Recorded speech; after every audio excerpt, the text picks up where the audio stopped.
Oh, snap. I think it's another brief moment in time when we get to see the change of the tides. The shifted, twisted bit technology showcasing the little bits of safety, while the quick trips are surely randomly sparking the photons around me. Let the light flow from the heat, yo. When the photons ignite, highlighting, yo, then you know it's that time when we force a change in tides. A little bit lined with something in us. It's almost like we something else, autonomous, or maybe perhaps it's that missing piece you needing. Perhaps it's that simple message you searching. Perhaps it's just a different time framing us for the next adventure in the mainframe. Getting excited, so are the photons. Don't laminate so we can change the coupon. Let me raise the hash rate, submit the coupon fake, and reduce the rate while we mine our major bags. Crypto technology like cryptographic money will hash in your life into a set of QRs. It doesn't matter cause it's time for 3D changes perspectives. Welcome to the show. Welcome to the show.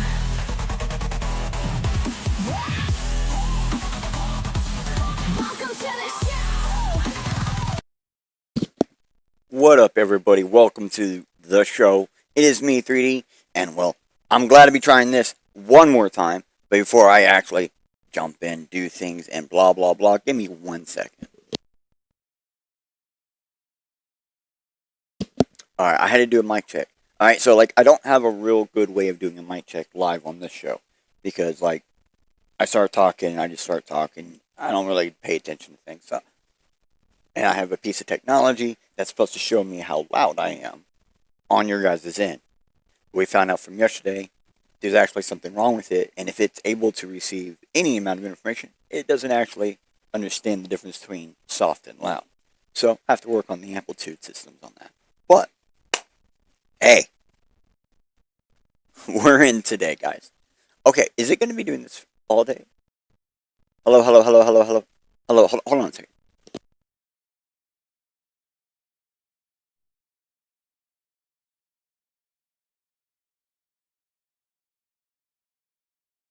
Alright, so basically we are having, my EQ is just flipping freak out right now. It's completely saying I'm clipping all day long.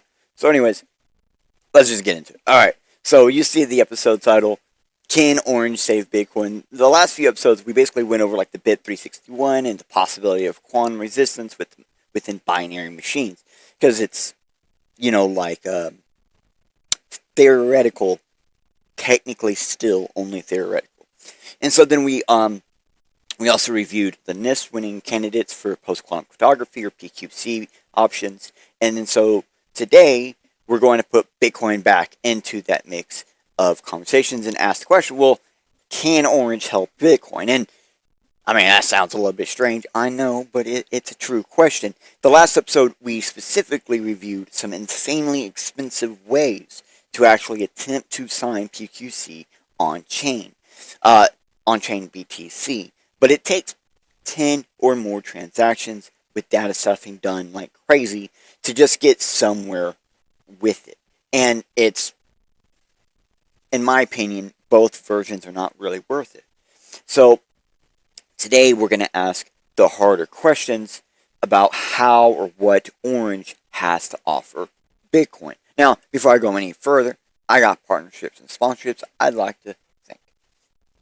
Alright, so I want to thank The Organized for teaming up with Bitcoin Live Digital Broadcasting, because Bitcoin Live DB and The Organized is a powerhouse combo. I do see new heights for both organizations. If you haven't checked out any of The Organized various videos and contents on stacks and other topics, then, well, you're missing out, because they seem to be taking off more and more with every day. And you can find them pretty much anywhere you're watching this, on X, Twitter, and all the other social platforms, except for maybe Odyssey. I don't know if they go live there, or if they go there. So go ahead and check them out. We'll actually show you guys more here in a second. Okay, and then we have a sponsor. I want to thank our show sponsor, our title sponsor. So I want to thank Shieldfolio for sponsoring today's episode from within a quantum bit, as well as the Bitcoin Live DB network. Now, if you haven't checked out Shieldfolio, well, they're like a little black book that's made from stone paper. So they're fade resistant, tear resistant, even water resistant. So you know the info and secrets you have in Shieldfolio will last and survive whatever you throw at it. I personally have a Showfolio, and I use it for my website info, contacts, crypto keys. Anything I don't want online or on my computer is in this little tiny little black book. They are pocket sized and ready to be by your size, regardless of your venture in real life or online. And I absolutely do actually use one of these. Love them. So right there on your screen, you see a little QR. You can scan that. You can use your screen reader or AI to go ahead and find out where that's at after the show. And it's just going to take you to the website. It's really nice. You can find them all over the place, including Walmart.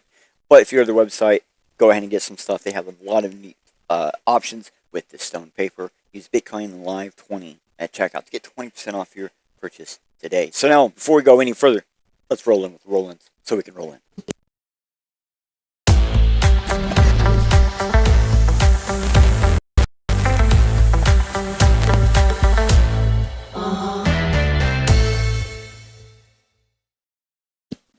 Thank you again, Showfolio, for sponsoring today's episode, and Bitcoin Live Network.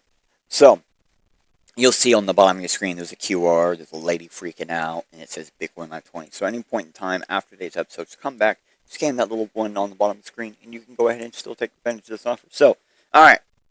So, you see, there's a thing on your screen. If you're in the chat somewhere, you can type into it, and it should pop up, except for Odyssey. I think that's the only place I don't have the chat able to come in yet. We'll get that one day, maybe. I don't know. Who knows? Well, welcome to the Photon, the Greater Fourth Dimensions Quantum Machine. We are going to get this going. So let me show you how we do this here. So inside of every episode, all right, we have these things called a QR on the top right hand of the screen. That actually shows you where we're located. That allows you to follow us as we go. That also means if it's after the episode, you're checking this as a video, you can follow along, regardless of what happens in the description. Because we were putting all the links in the description, and then it turns out YouTube decided that links are not always allowed in the description, and they randomly take them out or break them. So we use this option to allow you guys to follow along no matter what happens. And this is the organized media. As you can see, it says right there. These are guys that I said they have a lot of content on Stacks and other things like that. Great people. Come check them out. See what they have. Love them. All right. So we're going to go on. We're going to go do the free research query of the day, which is mathematical equations of your orange. That's with smell, color, and texture. Hold on one second. I got to blow my nose. One second. I got to blow my nose.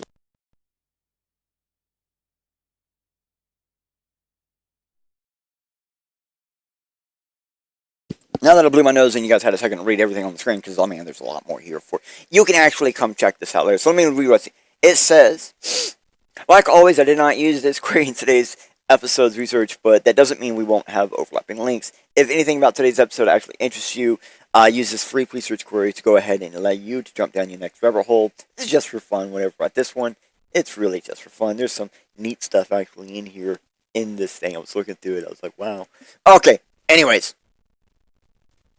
Back to topic. Back to what we're talking about. Back to where we are. Okay. So previously we've spoken briefly on how special machines, known as quantum machines, are basically needed to get true random quantified samples. So what about when we don't have those special quantum machines? Well, that brings a major issue with getting quantum protection at the binary level. Now, I think in the previous episodes I said there's a chance that some people might have some, and they might have to offer that as a service, which would be very diabolical. But at the same time, it does offer a revenue option for nodes, miners, and other people who want to get involved into the network. So it can have its beneficial update or beneficial upgrades within. But that just basically means that's all for getting a propagated sample. And that's just for the sample to start the process to go ahead and get the keys. Okay? So the ideal is, can we use quantum fruit, orange, to help with this? Okay? Getting a Gaussian sample. This is how orange can help Bitcoin. I'm not sure if that's the right question we should be asking, but it's the question we are asking. And there's only a few ways to really find out. And I think the first thing we really need to ask is, what you mean orange, bro? Right? Okay. So, what I'm actually talking about. So we have this little breakdown. We're going to get into really what is Gaussian sampling, right? So, the importance of Gaussian sampling, I think, will help you understand why and how orange is going to help us out. Okay? And I know it sounds crazy, but you just got to deal with the madness a little bit. So, in here, it just basically says Gaussian sampling, specifically discrete Gaussian sampling over integers or lattices, is a fundamental component in lattice-based post-quantum cryptography, PQC. We're going to call it PQC most of the time today. So, it is essentially for security proofs, correctness, and I like to say it basically gets your start of your seed to be more random. The more random your seed is, the better the seed starts. And of course, if your seed starts well, strong, then you're going to have a stronger output in the end. So it just basically like, if you get a stronger seed, you get a stronger output regardless. So, why do lattices and PQC, like, why do they need this, right? So lattice-based cryptography relies on hard problems like learning with errors, ring learning with errors, and short integer solutions, SIS, and other variants. So these problems are believed to be hard, even for like quantum computers. It's very difficult to break down to do these algorithms. So unlike factoring and discrete logs, Shor's algorithm kind of breaks those. These schemas use noise. That's a way of like putting small secret vectors inside of information and then distribute it evenly amongst this stuff, so you can't really tell that there's something there. That's the point of the noise, is to help make the distribution look even, so you can't tell what's there, and allows you to like literally just hide stuff in like the fourth dimension, so to speak. It's not really, but so to speak. So the role and importance of discrete Gaussian sampling. This is the real part, right? It all comes down to your proof. It creates a stronger proof, and they use systems like here. It talks about they use systems like trapdoor constructions, which just basically allow you to get rid of stuff that's not going to be any good, but this also allows you to have ways to leak some amount of information for proofs to be able to say, okay, look, this is, verifiable in some way, in a manner that works across the entire field, not just one time. Alright, so this enables provability, secure signatures, identity-based encryption, hierarchical identity-based encryption, and attribute-based encryption. Now, identity-based encryption, hierarchical identity-based encryption, and attribute-based encryption are basically three very important things that allow you to have like something similar to like a ring signature system within the cryptography. So anyone who doesn't know what a ring signature system is, it's basically like how your computer is secured nowadays. It's how do we allow some amount of information to go through certain barriers, but not all the barriers, right? And then by having an identity and a hierarchical, this allows us to be able to separate roles into various different form factors that allows us to have basically smart data allowance within the cryptography. Now, I've been talking about smart data since SPX when that came out like 2 years ago, and I think I got it to 70% accuracy last year, or the year, yeah, like looking last year. And so now, like, we've been dealing with smart data in real life for quite some time, and I think a few episodes we went over how a lot of this stuff that here started in like 2022. They started really looking into this type of stuff, which using this identity based encryption, I think that's the whole reason why a lot of people like this quantum stuff, because it allows you to be able to stuff like DRM inside the cryptography. It allows the actual keys to make decisions based on what's been placed inside of it. And they're done in a manner where we can't actually see it's not or is, or that it is or is not happening. It just can't be seen. And like you see here, there's even a random oracle model. And if you're with cryptography or Bitcoin, something like that, then you already know oracles are very important. And having a random oracle allows you to randomly pick stuff from within. That's even more important. That allows you to build like verifiable proofs without being directly telling you something. Okay. Basically, with this correctness, with this noise, this allows us to correct on the fly and things like that. It basically, unpredictable signatures that verify correctly. That's kind of the point here. It's like the signatures don't always seem right, or they don't seem like they're going to look right, or they don't seem like they're going to work right, but then they just verify. And that's kind of the whole point of PQC, is like the ideal is it don't matter what it looks like, it don't matter what it seems, it don't matter, as long as it verifies. As long as the verify works, then the system works. And a way I like to describe this is it's like hiding a secret inside of something, right? Like we said earlier, it's kind of like hiding within that fourth dimension. hiding in plain sight right in between the things so you can't see it, but it's there. Well, this is doing it to a degree that I think was predicted in like the 30s. So, this uses standard deviations and things to go ahead and get these different things. But basically, for every efficiency factor, there's some kind of trade-off somewhere. And for the longest time, the sampling is this bottleneck that basically denies most people the ability to even harness the power of quantum keys. It's kind of creepy because, like, we went over all these NIST things, and some of them can work on Raspberry Pi computers. So it's kind of creepy to know that, oh, well, the cryptography works, but, you know, to get a proper whatever, that's the most difficult part because of the situation we're stuck in. So these are independent from the lattice. The Gaussian samples are independent from the lattice. They can be optimally concentrated, and they are alternatives, like central binominal distributions, also known as CBD.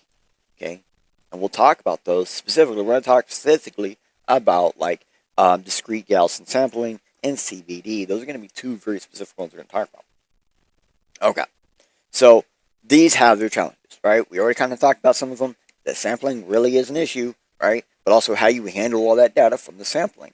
Then we have side channel timing attacks that are very bad. We talked about how constraint time has been completely broken. So now there is this issue where the main way that everyone tends to want to build their sampling and stuff, well, it's broken.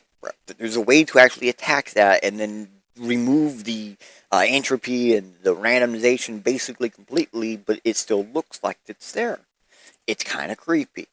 Alright, but then there's a precision issue where actually getting precision can be really difficult sometimes, and it can, you know, having optimizations here can be really devastating to your security, but it could also mean, it could be the difference between being able to produce the key and not being able to produce the key. So it is computationally intensive to a degree. Just picking up the samples, okay? Like, I think picking the samples is actually more difficult or more computational intensive than actually doing the cryptography that these PQCs do. So in summary, it's a type of noise generator. It's a powerful cryptographic tool that bridges hard lattice problems to practical, provable scheme or secure schemes. Without it or equivalents, many elegant lattice constructions just wouldn't hold their weight. They basically would fall apart. All NIST PQC standards evolved with lattice-based algorithms like, I know what it's called. Kubernetes. The one they use on, that Kubernetes is Linux one. Kyber. So like Kyber and Stellium. So efficient and secure Gaussian or substitutes for sampling remains like an active research. So this is a generic picture. So we got better pictures. I'm going to give you better pictures. Let me get that QR. That's the importance, okay, of the sampling, okay? So the sampling has this like super deep importance just because it creates this starting seed that's like just insanely good, and based on how you get that, it can already be compromised at the time you create it. It's very difficult, okay? So here's a GitHub for a thesis on the orange quantum state, which is the omega R angle, okay? So it basically uses entanglement entropy with some kind of like, tree fruit is just the way to explain it, but it's technically a type of hypertree hybrid architecture that uses seeding and branch systems that aren't very common. Okay, so then it's using solar-driven binary quantum mechanics that technically doesn't actually exist, but I have a program to run. We'll get into that later too, for technically true randomness with secure key generation. All right. So before I go any further, let me give you a quick brief. I'm talking about using solar panels to detect where the solar panels are actually being used by the sun, and to what degree of intensity and radius to be able to get an image pattern, so to speak, based on values to then layer these over themselves over a period of time to be able to create insanely dense pictographs based on values that we can then grab the voids from to then use those voids as a random calculator. Basically, those voids are more random now than anything else. But at the same time, we can actually use the individual hits from the solar rays that is causing the solar panel to work in the minimum timeout. So we have basically we put chips, we put sensors in the solar panels to detect when and where things were happening at, to then run a program I've invented in C. Like, I actually wrote something in C again, me man. But we basically then run it through a chip to just basically output automatically PQC wallets. Like, so basically, if you have any kind of mining system, you have any kind of solar panels, there's a chance that that solar panel is actually the world's best and most accurate, most unique quantifiable true randomness generator based on the hits from the solar sun, because two solar panels side by side will have differentiating hit patterns, which creates true randomness that we can't actually recreate. Now, I try to recreate it with a program. I'm going to show you a program where I attempt to simulate this, and I'm going to show you why it's so important. But let's get into the actual thesis of the stupid thing that we're going to talk about, which actually, when we get into the math of it, it's kind of neat, okay? So we're talking about orange fruit, originally named round fruit, linguistically collapsed into existence by a painter's accidental naming, entangling the color of the fruit in the language into one measurement-like act. This thesis fully integrates the complete quantum fruit framework, historical accidents, the quantum optics of the Carodites. I'm going to say a lot of these words wrong, by the way. Alright, so the olfactory coherence of the lemon, the tactile duality, and the rigorous derivated multi-point entangled state known as the omega R angle. So basically, what we're saying is the omega R angle, right? So every time we do anything with PQC, you're going to have some kind of R angle, you're going to have some kind of radius angle and things like that. So basically, we're taking what we would normally call like an 8-graph layer system that we normally call, okay, this is how we can define three-dimensional space, or whatever. Like, the orange takes that and puts it into its cylinder, and then it's like a non-Euclidean cylinder, so the inside and outside is all inside of itself, and so it makes it kind of odd. This gives us an unusual form factor within our R angle, so the orange omega R angle is unusually different compared to others, and we're going to use unique math and considering the state of orange to allow this to happen. So, it's a naturally occurring binary quantum state whose two dominant branches encode a robust qubit-like structure stabilized by solar-driven physics. And I am basically saying a solar panel has the ability to create faux qubits using topological faux qubit technology ideologies through the concept of where things are being hit in order to create binary quantum states, okay, that are naturally occurring. That's basically all that means. So a new hybrid architecture that introduces a central main branch tree, which has the high-capacity binary quantum processor. So basically what this really means is you have a main system that does the main work, okay? So if you remember like hive mine and those kinds of forms of Monero mining, those things that I loved, this takes that ideal and reuses it. This allows you to have like a miner be able to stop mining for a second, do some computational processing to go ahead and offload you the fruits of its labor back to you, okay? Now this allows you to have nodes that are like distributed peripheral orange fruits that can work with this data, okay? This now means that when an orange absorbs the larger seed state from the tree, this natural collapse occurs. So basically, the phone can't handle all the data, so in the output, it collapses into basically like a variable that we can then use, right? So which is then rooted into a dedicated orange quantum state observation machine, your node. Which your node, in this case, is going to be like hand-given this information. It's going to be like someone came up to you and was like, read this, and then forced you to read it. Okay, that's how they're observing it. But it's just viewing, it's reviewing, and attempting to have the ability to collapse a new product. So it can basically say, well, let me try that again, and just reload that thing. And because when it reloads, it's going to collapse to a new number. So it's a new product. So it is based on the original, which creates new higher points of entropy.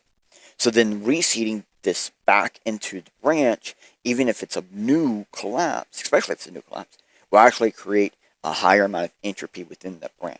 And will allow the branch to use that data without knowing it and basically form stronger, more entropied hashes in the future or collapses in the future. It basically create, you can't go, it prevents the ability to go backwards. Okay? It prevents the ability to go backwards. In quantum technologies and all this other stuff, like, you're like, oh yeah, bro, time travel ain't real, blah, blah, blah. But cryptographically, time travel is real. Okay? In cryptography, I can time travel all day. I ain't actually going anywhere. I ain't moving in space. I'm only moving in cryptic time. So that's that constraint time stuff, right? So this prevents the ability to go backwards. This prevents the ability for a backtrack or a back constraint time attack, which is the number one way to break constraint time right now is by using full random key mapping pushed through the system and then reviewed and compared to the original to simply determine what the constraint time coherence actually is. And now from that point on, you can hand adjust it on your own end to get a guaranteed output. We've already talked about this in the previous episode. Okay? So this prevents that. So basically, every time you add into the system, it actually forces the system to learn. So it quantifies the information sharing capacity of the network. So every time everyone says, oh, Bitcoin has a sharing capacity, okay, imagine this. Okay, you have some Bitcoins that have small blocks, some Bitcoins that have medium blocks, some Bitcoins that have large blocks. That means that if you was to upgrade all three of these motherfuckers to use orange quantum states, okay, then basically the one with the higher block allowance has this higher allowance for sharing information, which would allow you to quantify that into a manner that could actually assist the value of that currency. I'm not saying it will, I'm saying it could. Okay?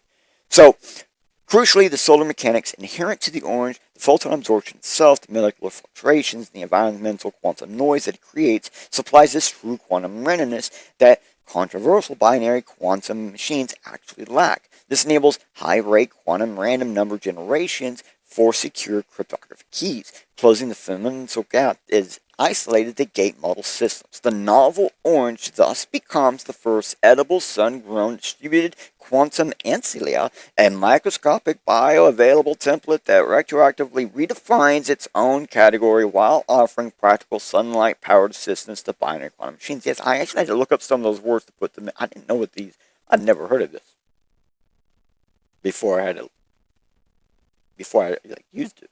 And it's like, okay, so we're actually talking about using photon-denied quantum state machines. So there's all these different kinds of quantum state machines, and one of the type of quantum state machines is a trapped photon or something like that.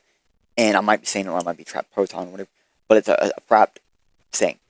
And I'm talking about we're doing denied. We're denying these things. The solar panel bounces or absorbs it or whatever. It's basically doing the opposite. Okay? So this is just a very artistic way to look at cryptography for quantum stuff. Okay, so QPC is just a really artistic way to look at QC and saying, hey, we already have these things. We can just kind of upgrade these things. And then from that point on, we can do these things on our own in a manner that is really kind of nice. Now, I'm not going to go through all the parts, but we're going to, basically I'm saying it's like Rosetta Stone. And the whole point of this, basically there was a painter who he was somewhere else, not where he was from, and he discovered this fruit it happened to have orange on it. And this painter is known for creating the color orange, and where he comes from, they didn't have the orange, and he created this orange by blending colors, and they were like, oh, and he named it orange. So he goes to this other place, and he sees a fruit with that color, and he's like, holy crap, That's that's orange. He's just saying the color is orange, right? But people around him hear it and think, oh, that's the name of round fruit. That round fruit is actually called orange. We've been saying it. We've been wrong. And they just accidentally renamed the fruit orange. Okay? So this accidental thing, like if like Jewish magic believes that words are really good magic, because if something is like just randomly said and it is true, becomes true like instantly, like it just magically happens like that. Like they consider that to be like a instantly gratified, self-fulfilling prophecy. Okay, so orange is some form of prophecy that immediately satisfied in the world, and it just immediately became self-fulfilling. So this historical collapse mirrors quantum measurement. So observation forces a superposition of an unnamed wavelengths into named reality. The original orange, by virtue of this quantum uniqueness, now must be now actually distinguished as the novel orange. Actually, they changed the name of that orange because it's so specific. It gets to a point where I even point in here that there's a small amount of change that you can get that actually changes this quantum fruit. Okay, so orange is technically a quantum fruit because its color, scent, texture, and solar kinship. Well, basically the way it looks like the sun, right? Like you can put a banana in the sun, and ain't no one going to think that's the sun. You can put carrots in the sun, it's orange. Ain't no one going to think that's the sun. You put a orange in the sun, everyone's like, that's the sun. You don't even have to speak the same language, and you know that's the sun. You know people are saying, yeah, that's the sun. Yeah, I get it. Because it looks like it. Okay? It's a self-reinforcing loop of complexities that are so improbable that the functions are a standalone argument for ordered emergence accessible even to the faithless. It basically says, even if you don't believe in God or anything like that, this is that one thing that when you say, well, how do you know there's some kind of anything more than yourself? This is that thing. Orange. Orange is the only thing on earth that, like, all of the things of its sooth happen simultaneously, instantly, at the same time. And sooth, it's not short for soothing. Sooth is actually a type of truth that anyone can observe on their own. Anyone can experience it on their own. A soothsayer is only speaking the truth. It's actually truth beyond truth. It's the original word before truth. Okay, sooth was truth before truth existed. Truth is actually an agreement, while sooth is something that you just observe, see, experience. So ancient cultures instituted this solar kinship, right? Citrus linked to the sun deities in Hindu and Mauritian rites. The orange internal structure, or the path of the aldo. I can't even say that word. Aldeodo. I don't know. Vascular, tubular, the capilloids, quantum efficiency. So the forms to it basically like closed loop, convenient with the solar radiation. The photons are absorbed. They're transduced into chemical energy, and that's the whole reason why, like, I say the solar panel thing, I went to orange, because both the solar panels are absorbing these photons, or denying some, absorbing others. The orange does the exact same thing. And then basically re-emits others, which that re-emission we see as the color, scent, and sugars that we then call orange. This divine signature, basically, even for atheists, is basically this like blind evolution of an algorithm with solar input, which produces a single point of existence, right? It's non-replicable complexity. Basically, you can't create the actual true color and flavor of orange without orange, right? Well, maybe not the color. You can't produce the true flavor of orange without orange. You can't produce the true scent of orange without orange. And you can't actually produce orange sugars without orange. Which orange sugars are the most common types of sugars used for sugar scrub. So basically, just deviating slightly from any of these masks that we have in here will change the color, scent, flavor, or even any part of the orange. It will change it. So there is an actual mathematical determination that we can say creates the shape of an orange, but not just the shape. It's actually the pattern on the orange, like the one you feel with your hand, and the color. Like there's a way to do both of those at the same time. And then, so like an orange is literally wearing the sun spectrum as armor. I love that, right? So the olfactory quantum, so like the scent, and smell, and taste, it's very specific. super specific, right? And then the way it feels, the roughness, we can even determine the pits on the orange. And believe it or not, the orange is actually designed that when your skin is wet and you get those wrinkles on your skin, that's a type of grip.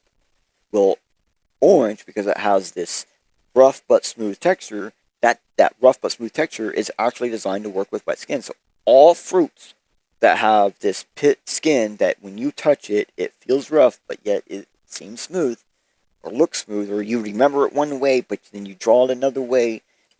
All of those are designed to be held in or under water. Kind of creepy, okay? It actually creates a paradoxical increasing the grip friction, right? So it's a Bayesian interface maintaining a dual state until the hand measurement collapse. So basically, we consider it either smooth or rough, and then we touch it, and it's the opposite to us. All right, so this is a smooth, rough paradox weaponized into light. So the orange sun's fruit is a self-replicating solar code. These properties converge to a point where even a 5% degree change is no longer orange. It dissolves itself. Like, for example, mandarin oranges don't always taste like orange, right? They look like it, they seem like it, they don't quite smell like it, they don't quite taste like it. Okay? A blood orange don't quite look like it. It kind of seems like it from the outside, but on the inside, it don't really taste like it. It's just slightly deviated. Okay? So then we are actually able to consider the quantum state between, like, basically two simple sets. I say simple, but they're really not simple. And this is the entangled one right here. So they're basically the same. Okay? So then we can go down for, it's more math, more stuff. So basically we have the main branch, we have the fruit devices. So then we have a way to state, share, and offload hashes, basically, and data from hashes. And yes, we do have a way to do that. Absorption of bigger seeds, and then a formal observation system. So a formal way to look at it. So, one second, I gotta blow my nose again. My apologies.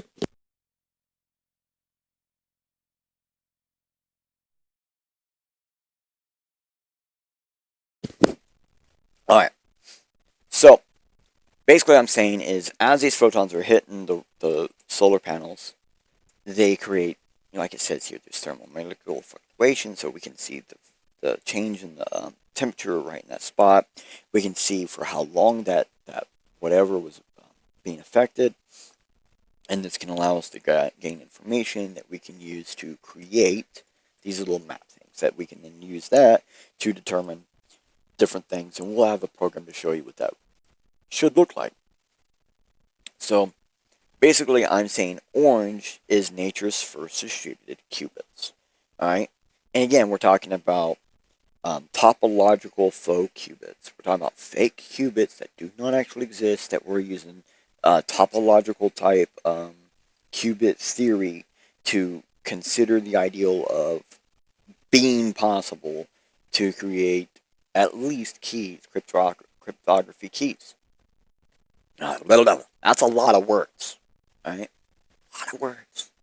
Well, anyways, let me take a sip of my coffee. Number. Anyways, the sample method and technique is the root of cryptography. It's like your starter seed. The more random it is, the better. Your cryptographic, there it is. Your cryptographic start will be. Okay, so like, what does this really look like? That's what I kept thinking. What does a Gaussian symbol actually look like, though? It's like, okay, what is it? Okay, I can't see it. I can't visualize it.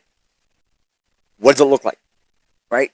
What is this thing that people are pulling from that is so unique that it creates randomness? Like, you know what I mean? Like, that's what I kept thinking. So I wanted to find a way to show you this. And then I wanted to show a difference between like Gaussian blur and Gaussian sampling. But I also wanted to explore like that power of orange. Like, can we simulate these hits on the solar panel? But I wanted to go a little bit further. I wanted to simulate this hits on the solar panel that because I'm artistic, I wanted to make it look like the fruit. That's it. Okay. Okay. So, before we get into that, I do want to kind of show you a difference of stuff, right? Um,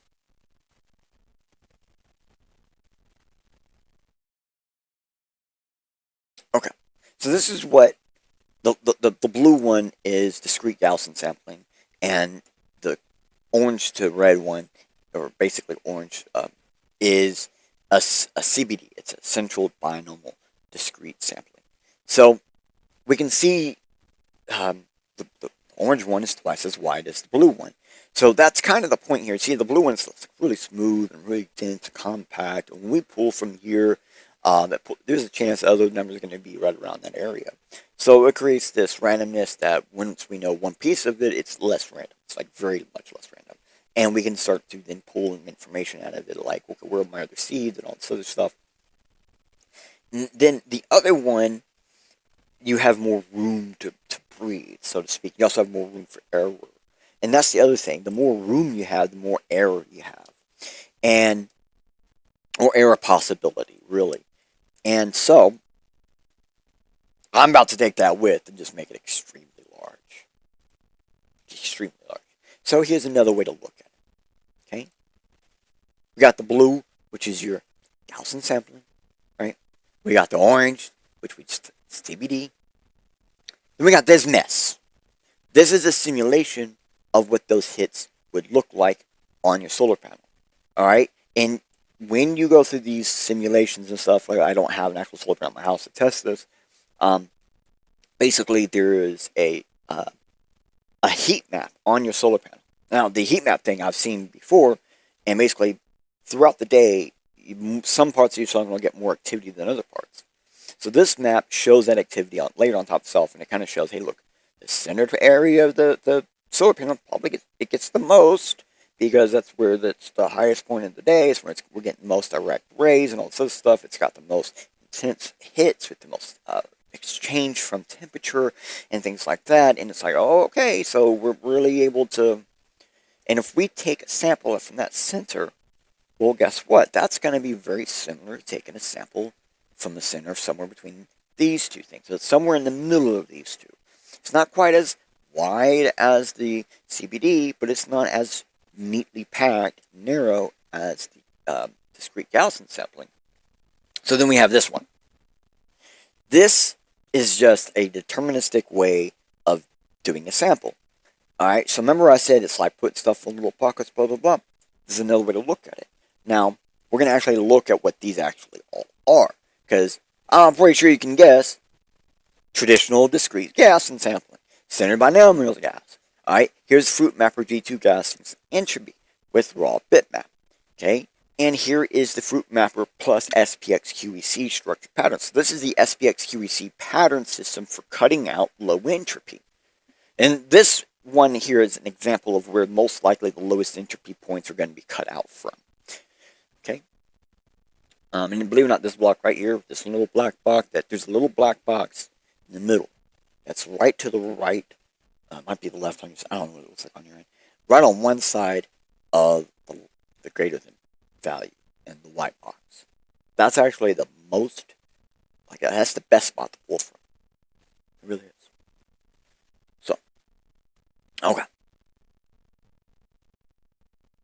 We're going to keep going. So this is about one of the programs. So this is about the program that we get these samples from. And this is specifically the artistic version one that I made. Okay, so we're going to be looking at this. So basically, this is a interactive Python sequencer application that allows you to stack realistic multi-fruit skins on top of each other, get a really dense pattern, mathematically rich patterns to show you what this stuff looks like, blah, blah, blah, but you can actually produce keys with it. Now, I have a note here. Important notes. These do not produce secure keys. These do produce keys. They're not secure keys. Okay? This is a way to look at how a system generates keys. Now, these keys are templates. They're not real actual keys. Now, they should verify, but I wouldn't recommend it. Okay? This is for to help it understand. Okay? This is more for an understanding of things. This is not for really producing real things. I use AI to build these readmes. I don't actually write the readme. AI does the readme. So the AI is just looking at the program and saying, oh, based on this is what I see. So we're going to run the program. Okay, it would help if I had the right thing on the right one. Okay, there it is. Now I got the right one.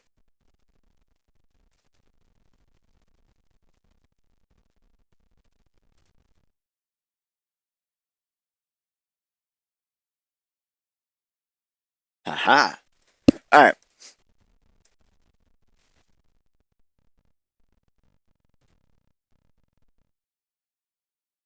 There we go. So there's the program. Alright. If we push this button, it just uses the math that we saw in that thesis to do this. And then we can adjust the math to create other fruits. And all of these fruits have that rough but smooth texture thing. It's one of those things. So this kind of shows you what's really going on in the background. Kind of gives you an idea of what's going on, okay? Oh, wait. Yeah,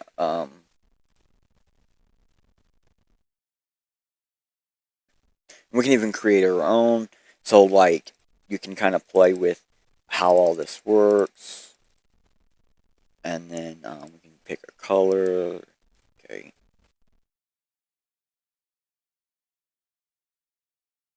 Oop. There we go. But, like, I have a program running that tries to stay on top of other programs.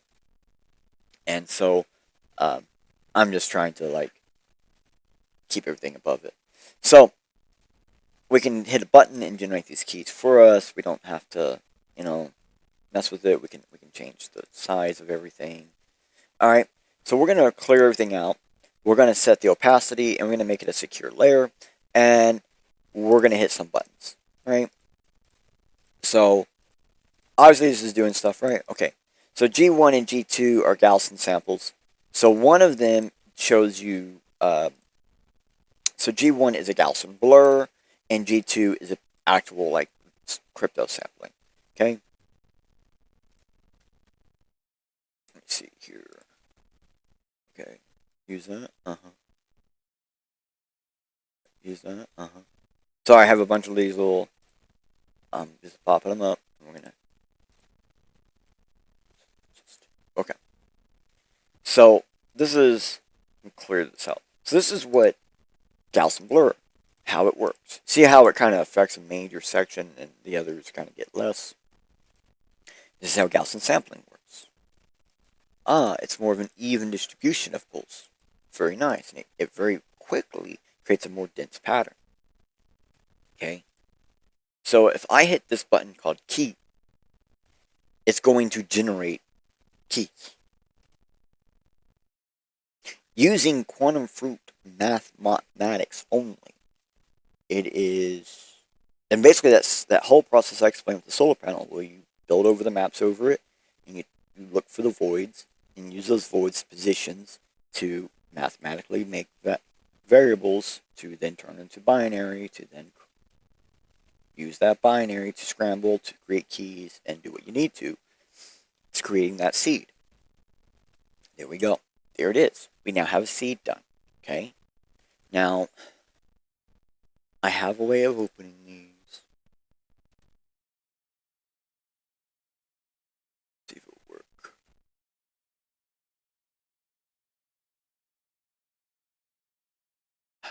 Hold on, I use Kate. It doesn't always like to run a new instance for me. So let's see if we can get it to open up.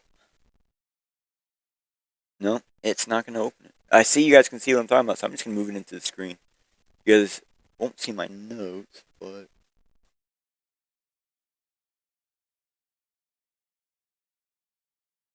So you can see, these are keys. Okay? They're not very strong, they're not very good, they're legit. Even shows you how everything is made, so, okay? There's even a base 58 signature proof of these keys. Nice. Now I'm going to put my script back where it was.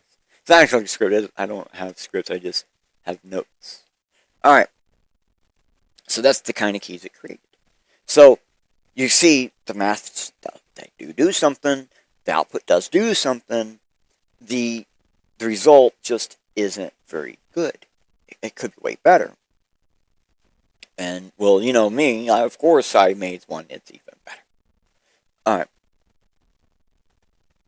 So, that's next. Let me give you the link. Yeah, there you go. So, now we have this one. So, this is Tyranny, or Trinary. PQC, Keychain Generator, and Validator. So, this is free and fast. Available.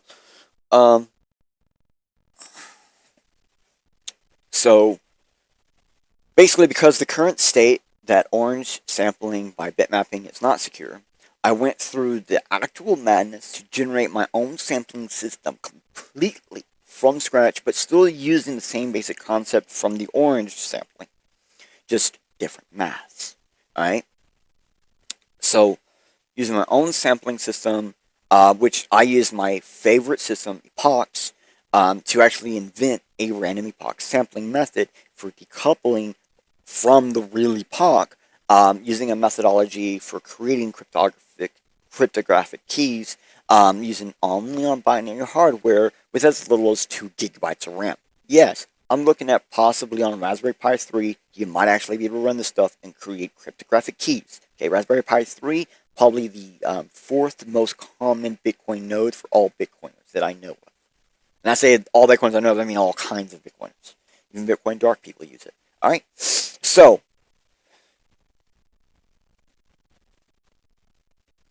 this is what we're going to talk about. Okay? Basically, this creates complete post-quantum cryptographic keychains.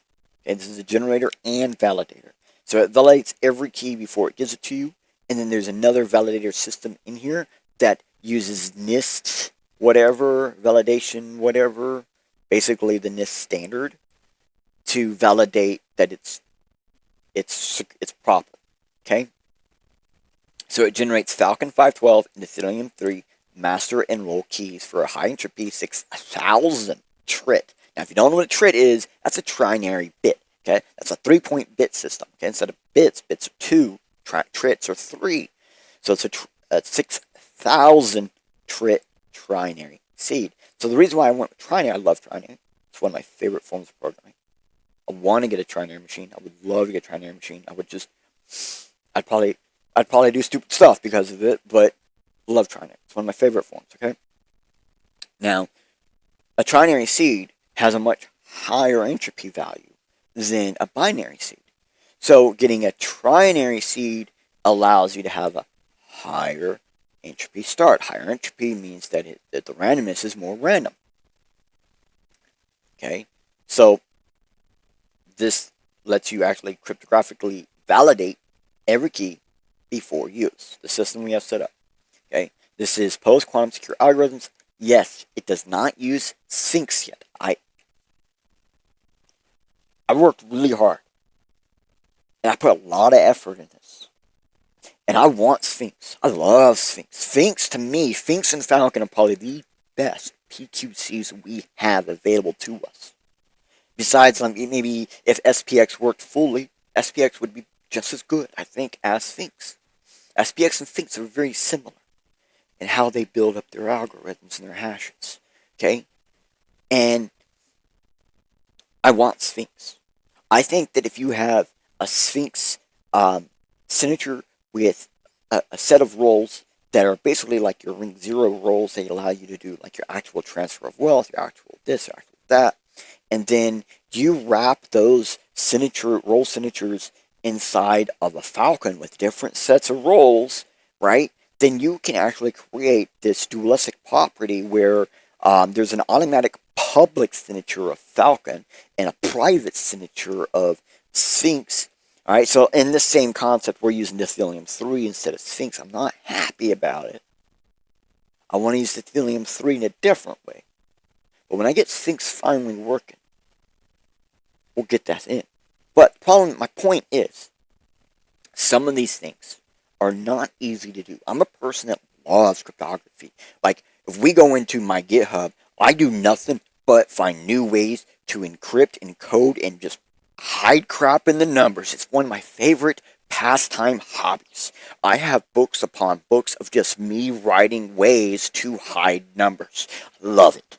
Okay? My favorite thing to do. I want to get a tattoo of the actual original private paper key set on my arm because it's the only way to do local. It will always do local.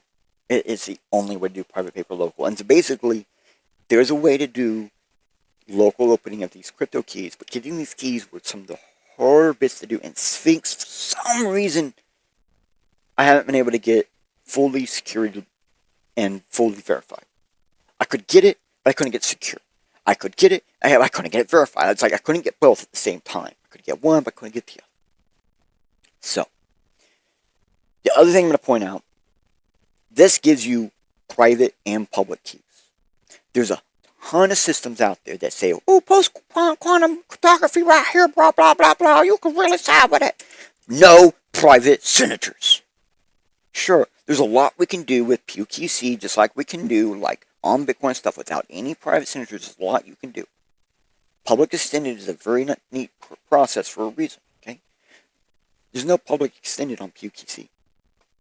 I want to create that with Dithylium 3 by using a Dithylium 3 verified proof inside of a Falcon 12 beside a Sphinx. And then if I need to put more Dithylium 3 inside Sphinx for additional types of proofs within that layer, I would then create a layer 0, a layer 1, a layer 3. So that way I can have a verifiable layer, a public layer after that, and a private layer after that. So that way I can create this way that I can create communication tools where you could basically put an entire operating system inside of a subset key signature of a PQC wrapped signature that would allow you to do something like completely control a computer. 100%. All of the stuff on there, you would be able to sign in up to 24 different ways in order to take care of what you need to take care of, and it could be dropped down to simply 3 forms of signing. 24 signatures can be dropped down to 3 different ways to do this, to where we could just sign something that doesn't even sign the thing we want to sign. We sign something that the other person can determine from that what should be there based on the ways they can get into the compound that we've built of signatures. So that way, by the time they get to where they're allowed to be, because the signature will tell them where they're allowed to go, they can determine what the actual key they're looking for is and never need to actually even bother breaking the signatures. Like, they won't need to go further because they'll get what they need. They'll be able to determine it. It's insane, right? It's probabilistic, deterministic encryption. And, like, this is QQC is going to get us there. Because of that integrated that triple integrated system where they have the IBE and then the hierarchical IBE and then the actual other thing. So this allows us to do some pretty neat stuff. So this uses trinary PQC seed expansion that gets us to 6,000 cryptographically secure seeds, which then we use patterns to always cut out the low entropy, so we ensure there is absolutely no low entropy at all in our seeds. That's something that I have been noticing for years. For years, I've been pointing out the fact that low entropy inside your cryptography can break cryptography no matter how good your cryptography is, because that low entropy is the breaking point. SPX QEC, okay, so superposition text with quantum entanglement compression it creates patterns from binary basic systems that is deterministic. And because of that, it knows what all the lowest entropy seeds are, because these are the lowest entropy seeds. Like, we're basically dynamically on the fly generating the lowest entropy seeds and going, do we see it? If we see it, get that bitch out. And then we have 2 different ways to handle how we handle the hash data afterwards, or in this case, the seed data afterwards, to ensure that we continue a pure random output, where we're never looking at a seed that has some amount of non-randomness to it or some non-true randomness to it. It's always true random through the system. And then after we get everything we need to do, we cut out all of our things, we look at this thing, we pull out fake epoch values out of this purely true random string of ones and zeros. Well, in this case, it's ones, zeros, and twos. Okay? We pull all these things out, and then we do it again with these. Now we're completely detached from the actual anything that we use in the beginning, including if we use a solar panel or if we just use randomly grabbing epochs from across the globe at one point in time. Either way works. Exactly the same. Now, I do believe the solar panel one's going to be better. So it takes all this out, does it again, gets back up to 6,000 trit again, and then it uses a very fun technique of folding to go, or XOR folding in binary, so it drops it to binary and XOR folds at the same time to 750 bytes, okay, of a master material, ensuring we have no low entropy anywhere in our material.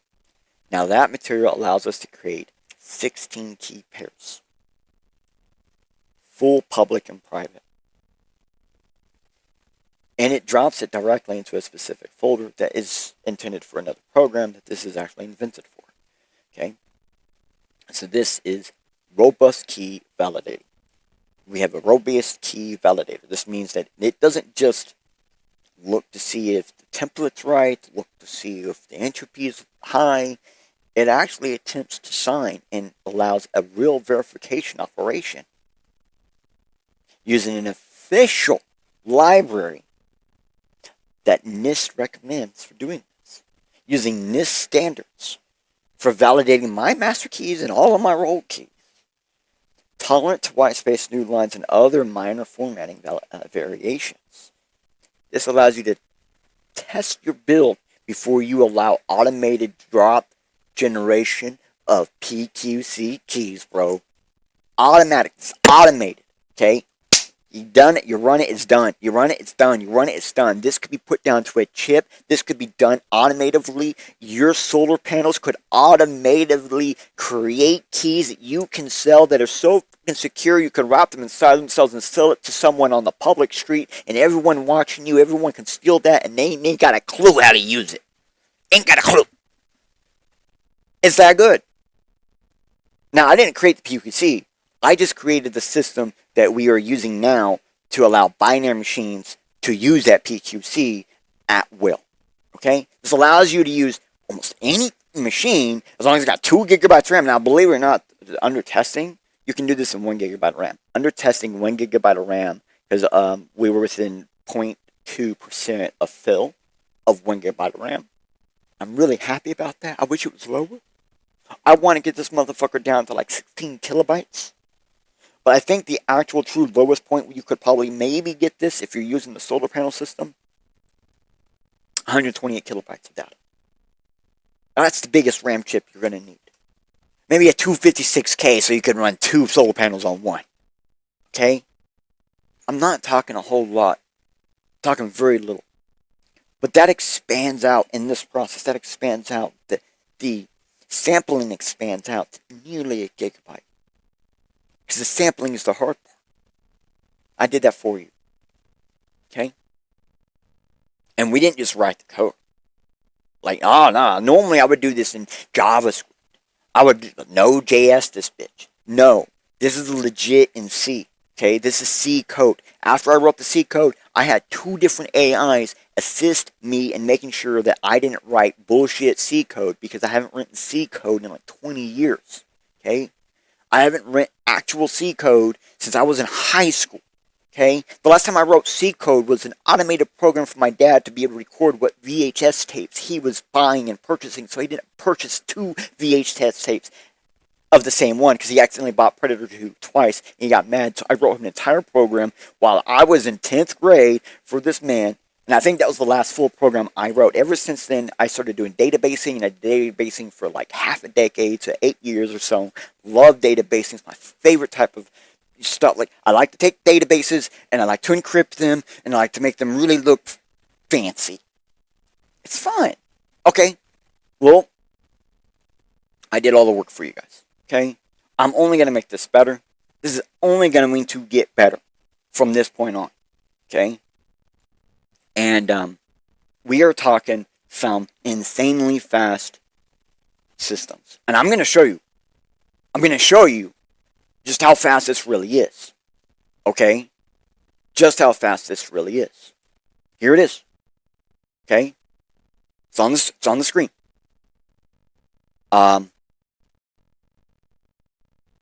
I cannot see your chat right now. Let me. So I saw the bot, so let me just show you. Done. I just created PQC, post quantum cryptographic. I can't even say it, man. I've been saying it so many times today. I can't say it. Cryptographic keys. PQC, bro. That happens so fast, right? Happens so fast. Okay. And if I pull out the file,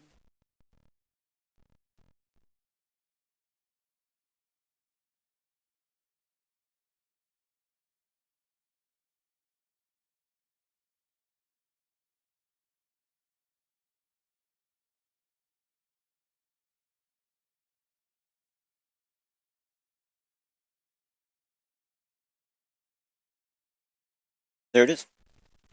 There's the key. Now, we showed you what they looked like earlier, right?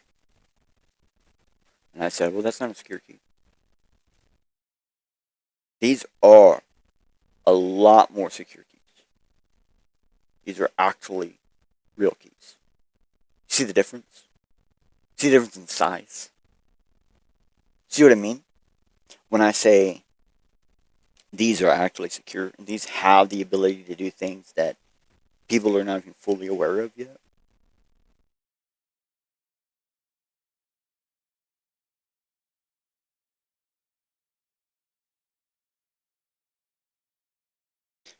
So how can we verify that that works?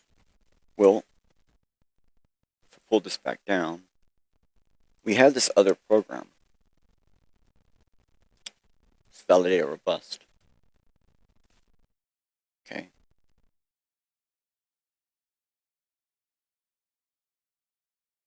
Let's see.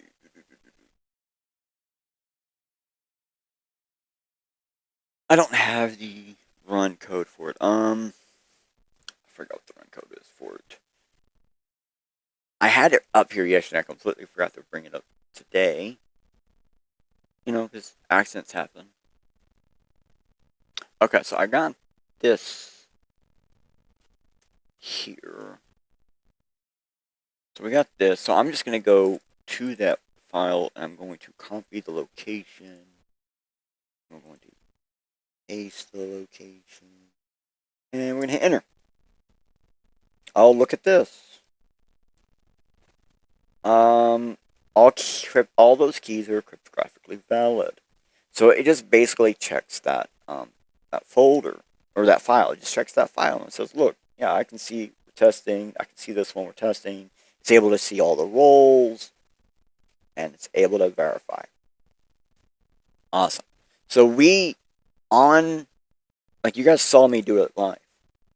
I generated live post-quantum cryptographic keys live for you in a manner where you can go do it yourself. You can get it using a system that is not technically NIST approved, but it's using NIST validation to validate that it is good. So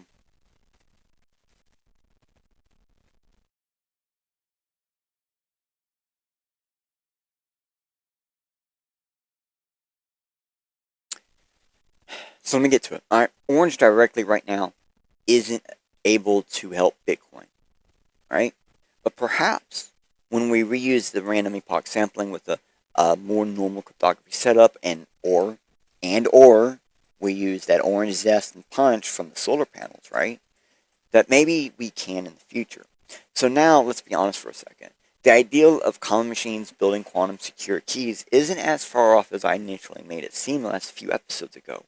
But the reality is getting these keys just to be revealed at the programming level isn't as easy or straightforward, and currently I still don't have working Sphinx environment. Only Kyber and Falcon, which I still want Sphinx. I want those role signatures. I want these 3-layer wrap systems. I want all this. Because it gives you the best modularity. But, it takes time to verify. It takes all this stuff, right? So this just allows you to use those 8 roles 3 ways in a different manner that can be related to like the 0 ring level engagement, and then the Falcon role. So Sphinx is your ring 0, and the Falcon could be your ring level 1, and then the next ones are the ring level 2, and then those combinations are ring level 3, and you can even have combinations of those to make ring level 4. I think that's as far as you can really go, though. I mean, there's probably other people smarter than me that could figure out how to take that and just be like, okay, we can create an endless number of rings if we really wanted to. So this is what Orange really taught me. Nesting can be dualistic approached. That together builds this third natural point, because nesting naturally loves triples. It's that trinary is one of my favorite value bases, so it just seemed right to me to make all this happen like this. Honestly, our concept of what quantum secure is only half-baked. But thankfully, the half-baked part is actually on good intentions, but not like LOPS intentions, but actually the people developing quantum security and cryptography, they're the ones putting in the effort with good intentions. There's a FOSS way to generate the Cilium and Falcon keys via random epoch sampling with round robin with superposition text-based quantum entanglement compression for pattern recognition of the lowest epoch patterns to remove them regardless of how small or how large. For the best binary-based quantum resistance security you should be able to do even on a Raspberry Pi 3. Now, if I can get someone better than me to look at this to get better, like if you can handle RAM and memory better than me, please come look at it, because we can only make this better, right? Look at my trinary PQC key generator and help me further make the security better, so we can have basically post-quantum cryptography at home. And I'm only going to keep working on this because I'm using it for something else. And I want that to have the full power of what PQC really can offer. Alright.